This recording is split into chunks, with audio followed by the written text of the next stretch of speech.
तो कोनो एक समय भगवान श्री कृष्ण कहते हैं, प्रिय, ये कथा सुनकर राजा पृथु के मन में बड़ा आश्चर्य हुआ।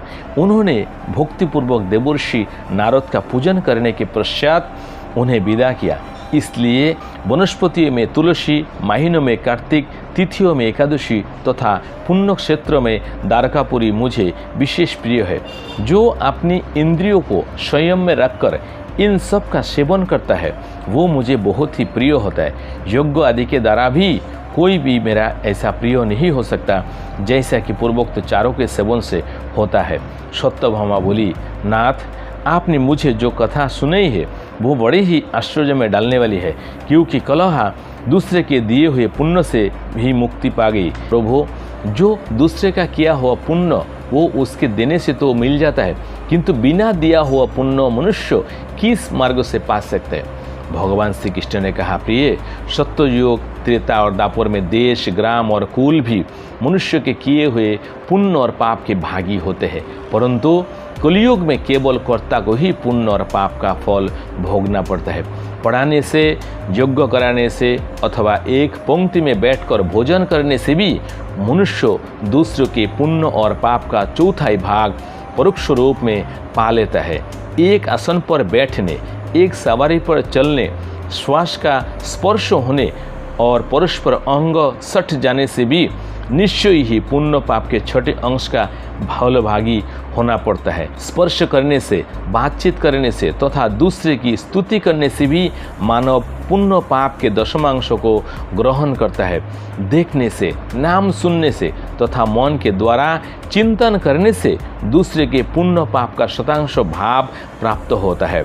जो दूसरे की निंदा करता है, चुगली खाता और उसे धिक्कार देता है, वो मनुष्य उसके किए हुए पापों को स्वयं लेकर बदले में अपने पुण्य को देता है। एक पंक्ति में बैठकर भोजन करने वाले लोगों में से जो किसी को पड़ोसने में छोड़ देता, उसका पुण्य का छोटा भाग उस छोड़े हुए व्यक्ति को मिल जाता है। जो स्नान और संध्या आदि करते समय किसी को छूता या उससे बातचीत करता है, उसे अपने कर्मजनित पुण्य के छठे अंशों को उस व्यक्ति के लिए निश्चय ही देना पड़ता है। जो धर्म के उद्देश्य से दूसरे मनुष्यों से धन की याचना करता है, उसके पुण्य कर्मों के फल को धन देने वाला व्यक्ति ही पाता है। जो दूसरे का धन चुरा कर पुण्य कर्म करता है, उसका फल धनी को ही मिलता है, कर्म करने वाले को नहीं। जो मनुष्य दूसरे का ऋण चुकाए बिना ही मर जाता है, उसके पुण्य को धनी मनुष्य अपने धन के अनुसार बांटे लेता है। कर्म करने की सलाह देने वाला, अनुमोदन करने वाला, सामग्री जुटाने वाला तथा बल से सहायता करने वाला पुरुष भी पुण्य पाप के छठे अंशों को पा लेता है।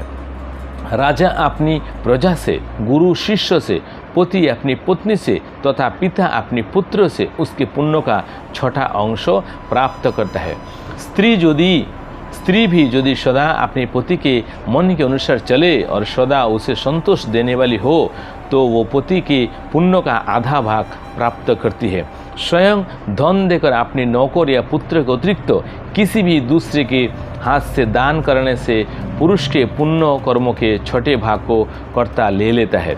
वित्ती देने वाला पुरुष वित्ती भोग्य की पुण्यों का छठा अंश ले लेता है, किंतु यदि उसके बदले में उसने अपनी या दूसरे की सेवा नहीं कराई हो तो भी उसे लेने का अधिकार होता है। इस प्रकार दूसरे के किए हुए पुण्य और पाप बिना दिए ही सदा अपने आप आते रहते हैं। इस विषय में एक प्राचीन इतिहास है जो बहुत ही उत्तम और पुण्यमयी बुद्धि प्रदान करने वाला है।